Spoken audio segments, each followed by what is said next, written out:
ಕೋಡಿಕಲ್ನಲ್ಲಿ ನಾಗಬನ ಧ್ವಂಸಗೊಳಿಸಿದ ವಿಚಾರವಾಗಿ ಮಂಗಳೂರು ಉತ್ತರ ಶಾಸಕ ಭರತ್ ಶೆಟ್ಟಿ ಸುದ್ದಿಗೋಷ್ಠಿ ನಡೆಸಿದ್ದಾರೆ. ನಗರದಲ್ಲಿ ಉದ್ವಿಗ್ನ ಪರಿಸ್ಥಿತಿ ಉಂಟು ಮಾಡಲು ಸಂಚು ರೂಪಿಸಲಾಗಿತ್ತು.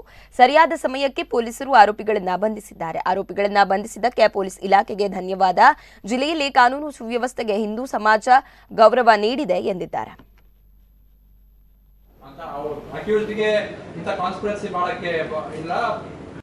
ಮಾಡಲಿಕ್ಕಿಂತ ಜಾಸ್ತಿಯಾಗಿ ಒಂದು ಎಂತ ಹೇಳೋದು ಕಲೆಕ್ಟಿವ್ ಎಫರ್ಟ್ ಏನೋ ಒಂದು ಕಡೆ ಆಗಿದೆ. ಎಲ್ಲೋ ಒಂದು ಕಡೆ ಇದನ್ನು ಹೀಗೆ ಮಾಡಿ ಎಲ್ಲೋ ಒಂದು ಕಡೆ ನಮ್ಮ ಕಾರ್ಯಕರ್ತರಿರ್ಬೋದು, ನಮ್ಮ ಜನರಿರ್ಬೋದು, ನಮ್ಮ ವೋಟರ್ಸ್ ಇರ್ಬೋದು, ನಿಮ್ಮ ಸರ್ಕಾರ ಇದೆ ಆದರೂ ಸಹ ಈ ರೀತಿಯ ಕೆಲಸಗಳು ಆಗ್ತಾ ಉಂಟು, ನಾವು ಮಾಡಿ ತೋರಿಸ್ತೇವೆ, ನಿಮ್ಮ ಸರ್ಕಾರ ಇದ್ರೂ ಸಹ ನಾವು ಈ ರೀತಿಯ ವ್ಯವಸ್ಥೆಗಳನ್ನು, ಈ ರೀತಿಯ ಕೋಮುಗಲಭೆಯನ್ನು ಉತ್ತೇಜನ ಕೊಡುವಂಥ ಕೆಲಸವನ್ನು ಮಾಡ್ತೇವೆ, ನೀವು ಏನು ಮಾಡ್ತೀರಿ ಅನ್ನೋಂಥ ಚಾಲೆಂಜನ್ನು ಸಹ ಹಾಕಿದಾಗೆ ಉಂಟು. ಇದನ್ನೆಲ್ಲ ನೋಡುವಾಗ ಎಲ್ಲ ವಿಷಯಗಳನ್ನು, ಒಂದು ನಾಗಬನ ಮಾತ್ರ ಅಲ್ಲ, ಇದನ್ನೆಲ್ಲವನ್ನ ಬರ್ಡ್ಸ್ ಐಯಿಂದ ನೀವು ಮೇಲಿಂದ ಒಂದು ಕಾಂಪ್ರಿಹೆನ್ಸಿವ್ ಆಗಿ ನೋಡುವಾಗ ಆ ರೀತಿಯ ವ್ಯವಸ್ಥೆ ಇದ್ದಿದೆ ಅನ್ನೋದು ನಮ್ಮ ಮೇಲ್ನೋಟಿಗೆ ಕಂಡು ಬರ್ತಿದೆ. ಯಾಕಂತ ಹೇಳಿದ್ರೆ ಅದಾದ ನಂತರ ಯಾರೆಲ್ಲ ವ್ಯಕ್ತಿಗಳು ರಾಜಕೀಯ ವಿರೋಧಿಗಳು, ಯಾರು ನಮ್ಮ ತತ್ವಸಿದ್ಧಾಂತ ವಿರುದ್ಧ ಯಾರೆಲ್ಲ ಇದ್ದಾರೆ, ಅವರು ಸಹ ಅವರವರ ಫೇಸ್ಬುಕ್ ಅಕೌಂಟ್ಸಲ್ಲಿ, ಅವರವರ ಟ್ವಿಟರ್ ಹ್ಯಾಂಡಲ್ಸಲ್ಲಿ ಮತ್ತು ಪತ್ರಿಕಾ ಹೇಳಿಕೆಯನ್ನು ಕೊಡುವಾಗ ಸಹ ಆ ರೀತಿಯ ಒಂದು ಚುಚ್ಚುವ ಮಾತನ್ನು ಹೇಳ್ತಾ ಇದ್ರು. ಯಾರು ಸಹ ಅಲ್ಲಿ ನಿಮ್ಮ ಸರ್ಕಾರ,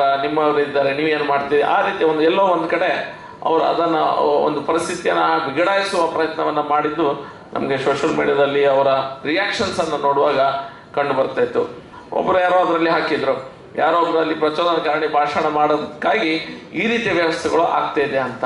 ಅಂದರೆ ಈ ರೀತಿಯ ವ್ಯವಸ್ಥೆಗಳು ಪ್ರಚೋದನಕಾರ ಭಾಷಣ ಯಾರೋ ಒಬ್ಬ ವ್ಯಕ್ತಿ ಮಾಡಿದ ಕಾರಣ ಇದಾಗ್ತದೆ ಅಂತ ಹೇಳಿದರೆ ಅದನ್ನು ಮಾಡಿಸ್ಲಿಕ್ಕೆ ಇನ್ಸ್ಟ್ರೂಮೆಂಟ್ಸ್ ಅಲ್ಲ ಅವರದ್ದೇ. ಅದನ್ನು ನಾನು ಇಬ್ಬರನ್ನ ಕರೆದು ಆ ಕಂಪನಿಯವ್ರ ಹತ್ರ ಹೀಗೆ ಮಾತುಕತೆ ಮಾಡಿದ್ದೆ. ಯಾಕೆಂದರೆ ಪೊಲೀಸ್ ಅಧಿಕಾರಿಗಳ ಹತ್ರ ಮಾತಾಡಿ ನಾನು ಅವರನ್ನು ಕರೆಸಿದ್ದೆ.